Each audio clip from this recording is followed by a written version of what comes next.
Hello friends, আজকে আমি তোমাদেরকে এ টু জেড এই গলার ডিজাইনটি দেখিয়ে দেব। তাহলে চলো, ভিডিওটা স্কিপ করবে না, পুরোটা দেখবে, তাহলে ফিনিশিংটা খুব সুন্দর করে বুঝতে পারবে।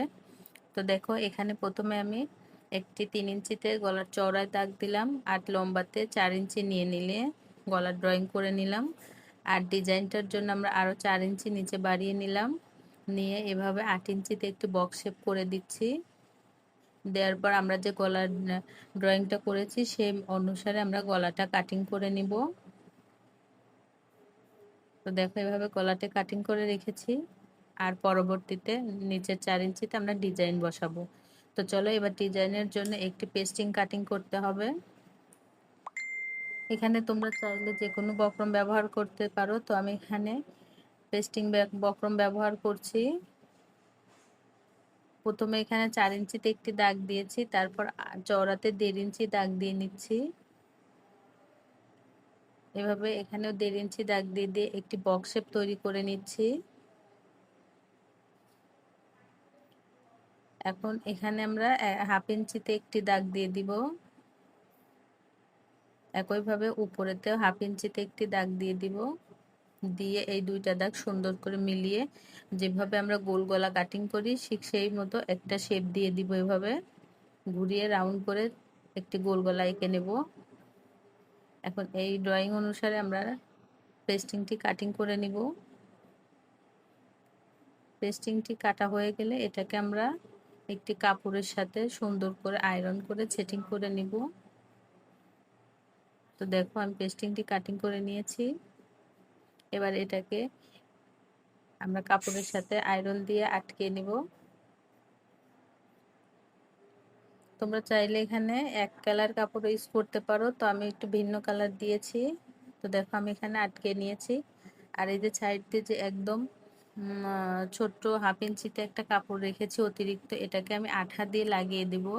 এখানে সেলাই দিব না প্রথমে, যেহেতু একদম ফাইনাল লুকটা আনার জন্য এই ডিজাইনটি আমাদের জামাতে সেলাই করে আটকে দিতে হবে। তাই এখানে আমি আঠা ব্যবহার করছি। আঠা দিয়ে আগে এই কাপড়গুলোকে লাগিয়ে দেব। ছোট ছোট কাট করে নিয়েছি যেন ফিনিশিংটা ভালো হয়। এবার এখান দিয়ে আবারও আঠা দিয়ে আমি একটি লেস আটকে দিব। যেহেতু ডিজাইনটা একদমই ছোট, তাই আগে সম্পূর্ণটা রেডি করে নিয়ে তারপরে জামাটা বসিয়ে দিব যেন ফিনিশিংটা অনেক ভালো হয়। তো দেখো, এখানে আমার লেস জয়েন করা হয়ে গেছে। এবার আমরা এটাকে মূল কামিজের সাথে বসিয়ে দিব।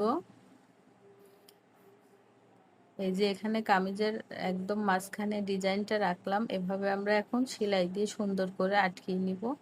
পেস্টিং এর বাহিরে যে কাপড়টুকু আছে সেই কাপড়ের উপর দিয়ে আস্তে আস্তে ঘুরিয়ে ঘুরিয়ে সেলাই করে দিব। এভাবে ঘুরিয়ে ঘুরিয়ে সেলাই করে দিতে হবে। তো দেখো, আমার সেলাই কমপ্লিট হয়ে গেছে। এবার ভিতরের যে অতিরিক্ত কাপড়টুকু আছে এগুলো কেটে ফেলে দিব। তারপর ভিতরে ছোট ছোট কাট বসিয়ে দেব যেন উল্টানোর সময় ফিনিশিংটা অনেক ভালো হয়। তো দেখো, এভাবে কাট বসিয়ে দিয়ে আমি কাপড়টা উল্টিয়ে দিচ্ছি।